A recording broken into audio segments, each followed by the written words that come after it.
Hello everyone and welcome back to Chess Programming with me. I should probably actually call it Chess Game Development, but I'm not too sure on that just yet. So as you can see, I've changed a few things. On the chessboard I made the black slots green just so that there's more contrast between the black pieces and the black slots, and as I said, it doesn't exactly matter which color you make it as long as it suits your taste. Another thing is that in the last lesson I forgot to mention two things. The first thing is that we were talking about anchors. So importantly, what you need to do is you need to set the anchors of each of the raw images that we made on each of the slots so that they are on the corners of the image. So as you can see on the blank image, the corners are where the blue things are, and I've got the anchors there as well. So these are the anchors. I've moved them so that they're at the corners. The same thing goes for the pieces. So for everything, as you can see, there's the anchor and I had moved it to the corner. You should do that for all of the pieces so that when you again stretch the board, the pieces also get stretched accurately. And because the board itself is anchored to a square, they will never lose their aspect ratio. So that's one of the things that I forgot to mention in the last lesson. The other thing that I forgot to mention was that we've got this board image, or no, was it the board parent image? So the board parent image by default will be white here, and if you make that white, then when you resize this, as you can see, it doesn't look very nice. However, if you make it the same color as the background or as our main panel, then it's going to look much nicer. So do that. You can make it another color if you really want to, but I'm going to keep it the same color. I just thought that I would mention that because what you probably would get would be something like with the white background, and that wouldn't really look very nice. So the reason why we're doing the anchors is so that if we wanted to export this for a tablet, for example, or a mobile phone, the aspect ratio is maintained in the way that we want it to be maintained. So now let's get onto the actual programming and scripting part of the game, which is going to be interesting. So we are going to do that in the canvas, and we are going to have to add components, new script, and well, we are going to need to call it game manager or something like that. We are going to be doing it in C#, and you do create and add. Then to open up the script, which by default is going to have only a few things, not actually anything useful. Well, it is going to be useful for us, but it's not going to add any functionality to the game. So you need to click the gear icon over here, and then you go edit script. It should load. You need to wait for it to load. And what you should have once it loads, in just a second, because it's on my other monitor now, so it's going to be loading. You should see a green bar with preparing something. You might get this. I would say press yes, because well, we want it to be standard windows, and then you should have this window. And as I mentioned before, use for initialization, that means at the start of the game, and called once per frame, well, that's constantly updating it. So we are now going to work on this. So what we're going to be doing today is making it so that our game, when we start it, wipes the board. So that in the next lesson we can actually start a new game by putting the pieces on. And this, although kind of seemingly easy, is slightly more difficult than it seems at first glance. Because, well, we have to work with multiple elements in a different way. You will see what I mean. So let's get started. We've already got this game manager script that we made, which is blank, but we still want to put it into our canvas. You just drag it and drop it as you saw me do there. Then we want to go edit script, open it up, wait for it to load. I've already loaded it, so we don't have to wait. So the first thing we want to do is assign different values to different textures. So let me show you what I mean by that over here. As you can see over here, I've assigned the value 0 to blank, but as long as it's with this script. So we need to make this script. I've already got it up here, but I will explain how it works to the best of my ability. I will include this in my assets folder because it's not exactly with chess, so I kind of found bits and bobs around the internet and made it as well. So let me just get the code up in just a moment. So this is what you need. Let me just explain to the best of my ability what I understand. So we have a class called square style, which is basically what the element is going to hold. So we are saying it's holding a texture. A texture is basically a raw image, which is perfect for what we need for our pieces, because we're using them as raw images. And then we just call it a new texture. That's just a variable name. It doesn't matter what you actually call it. Then this is, well, mono behavior is a basic Unity class which you need to use. And then we have square piece holder. That's the name of our current class. So public static square piece holder instance. I am not exactly sure what that does. However, I am going to include this in my assets folder. Public square style square styles. So that's like the list that holds all of the styles. Void awake. That happens once. So that's the instant initializer of this class. So when we include this, the square piece holder, we want to put it in our canvas. Yeah, it was in our canvas that we want to include it. And size, so this is how long the array should be, which I said is basically this, and we can just assign it from here.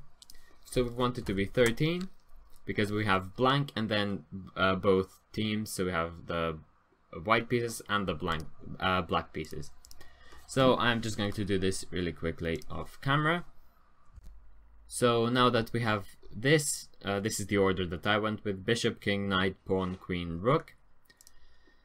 When we call this script and refer to 0, it gives us blank. If we call 1, it gives us black bishop. So let's get onto our scripts once more. This one is done, so we can easily just close it. And then we can move on to our manager. Game manager, that is. So for here, I'm just going to include the bare minimum for now, which is, well, this. Piece texture number. So okay, before I do this, actually, let's define some things in our square. So inside of our square, we need to define a row number and a column number.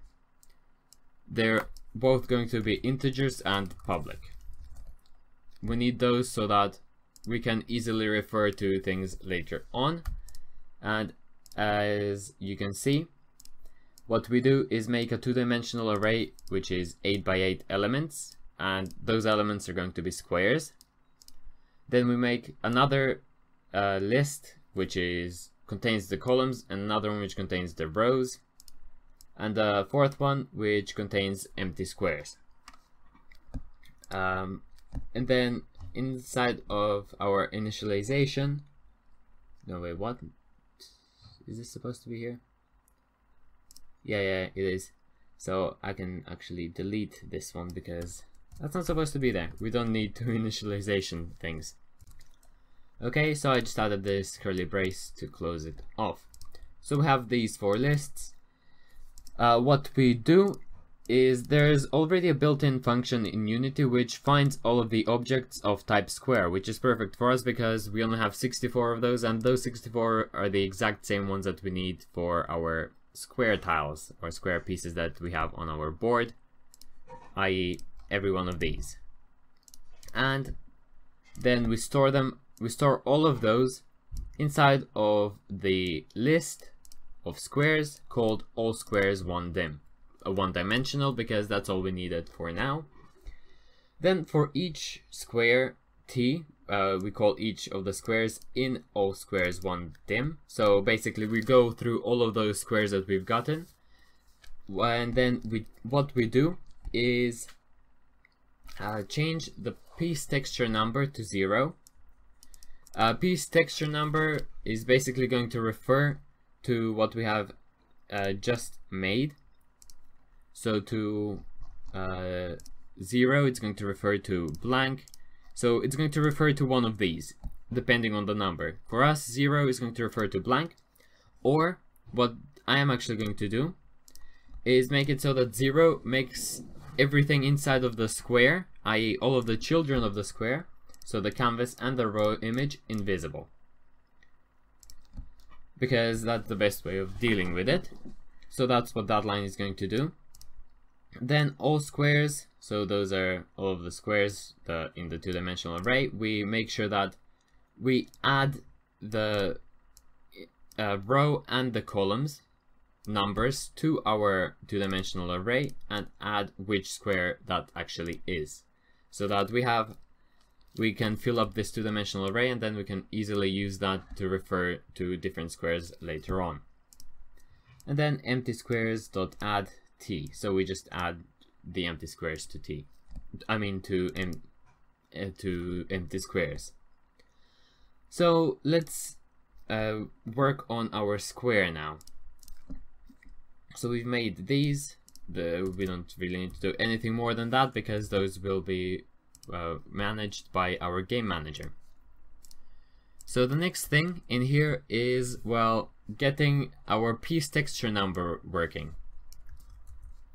To do that, I have pre-done it, but let's explain. Public int texture number. So it's an integer, it's a value, it's not a function. Don't get confused by that. What it does is, so get the function, in this case it is a function, the function get is only run when, for example, if you want to print what piece texture number is. So get print piece texture number, you get whatever, when you try to call piece texture number, it goes into this and it returns number. In our case, number is predefined in over here, which is going to be predefined by something else. So it returns number. It doesn't return piece texture number. By default, what would happen is it would just return piece texture number if you didn't have all of this. However, we want it to return number because we want number to be private and we don't want it to be public. However, we do need piece texture number to be public so that we can access it in Game Manager. What set does is, in an example of we do piece texture number equals something, well, instead of making piece texture number equal to something, it also does extra things or makes something else equal to that value. So set, we make number, this equal value. Value is just the, so let's use the example that I was just talking about. Piece texture number equals 8, for example. Let's just go with that for now. If it's 8, we're setting, so it goes into set. Number equals value. Value in our case is 8 because that's what we put after the equal sign. If number equals 0, so number has been set to value, we could put value there if we wanted to. I'm going to use number because that's what I have, and it doesn't matter what you use as long as you keep it consistent all around. So if number equals 0, so if 8 equals 0, that's false, so it goes into else for our case.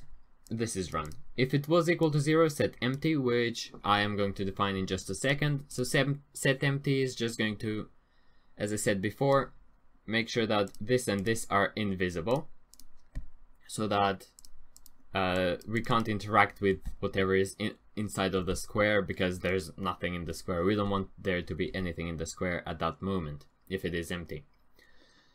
else, so if it's not empty, by that I mean I'm referring to these numbers here. So 0 is blank, empty, 1 is bishop. I would say 1. If 1, then make it a bishop. If 2, make it a king. So in programming, what we actually do is apply style from holder. What that is going to do, well, once I actually get the coding transferred over to here as well, it's going to put the texture from our style holder onto the board, so that we can see the actual visual effect of it, and then set it visible. That just does the opposite of set empty, i.e. instead of making these invisible, it makes them visible. So by that, as you can see, there's a tick box here. This is invisible and this is visible. So that's all that is going to trigger. So I'm just going to get these functions over here as well. If I can find them, here they are. So set empty, set visible, apply style holder. And there's also the awake function that I need, which I'm going to paste over as well and explain what it does in just a second. And that is not indented properly, or not in the correct curly braces anyway. However, before we do that, we need to include another library. So using Unity engine.ui, don't forget the semicolon. And also we need to somehow find out how to get to the pieces inside of our square piece. So, because we don't have any reference to them. So how we're going to do that is, well, private canvas. So we want to get a canvas class. We call it square canvas, because inside of our square we have a canvas and we have a raw image. So we get a canvas and a raw image. Those are already predefined classes in Unity. How do we actually find out what's inside of our square? Well, that's actually also pretty simple. We use the awake function, which is the initializer, and then similarly to how we searched the whole scene for elements, we can search the children for elements. So we search for the raw image and we search for the canvas, and we assign them to whatever we want them. In this case, the texture, the raw image to the texture, and the canvas to the square canvas. So that's that done. Now let's get back to the functions that I was talking about over here, which are missing. And let's talk about them. So void apply style holder integer index. This function is, let me just find it over here, this one. So what it does is it takes a number and converts that number to output on the board to the piece that we want to appear on there. In our case, that's going to be all 0, because for now we just want to clear everything. So when we assign that number, what we visually get is an output of blank, because we've assigned 0 to be blank. So what happens is piece texture.texture. So the texture of our piece texture, I know it's kind of weird to think about like that, but this is already predefined by Unity as well. Piece texture is the image equals square piece holder. So we're referring to the script in Canvas that we started off by making. So to this, referring to that. So the instance of that, and square styles index. The index is referring to the number. So element 0, that's 0. If index is 0, then we would get blank. If that was 1, then we would get bishop. And dot new texture, which assigns a new texture, I think, or something like that. So if you have this, it assigns the texture to depending on the number that you give it. And this is its own method, and then we can use this method up here. And in the game manager, we will manage that as well. Set invisible, as I said before, just ticks or unticks the box over here. So makes it visible or invisible in simple terms. So true is ticked, false is unticked. So set visible ticks it, makes it visible, set empty makes it invisible. That's quite simple. So the game manager is now all done as well. As you can see, these are also included. We don't need them actually for now because we haven't actually done anything with them. Let's see what our game does so far with what we have done. So it removed the rook. There was something problematic with my rook earlier. Okay, it's fine now. That was weird. It was just the rook. So that tells me that we're not going through everything. Another thing, in Unity there's also a console which you can use for debugging. So far we don't really have any errors. However, I am going to need to look into what's going on. I know exactly what's going on. The reason why only the rook is disappearing is because only the square of the rook has the script. So as you can see, the script is there, however the script is not in any of the other places. So what we need to do is just put the square script into all of our other squares, and what you will see once we do that is that they just disappear. This is the main view that you should be looking at when trying to see whether they disappear or not. So that is it. We've cleared the board once we put the script for the squares in. So while I'm doing this, I think that I'm going to finish the lesson here. It might have been slightly shorter, but the last lesson was slightly longer, so I think that that balances it out for now. So thank you so much for watching this video. If you enjoyed it, then please give me a like, share and subscribe. If you have any questions, again, do feel free to ask in the comments down below. I will make sure to include the square piece, this script, this square piece holder script in my assets folder downloads thing in the description. So if you need that, do check that out.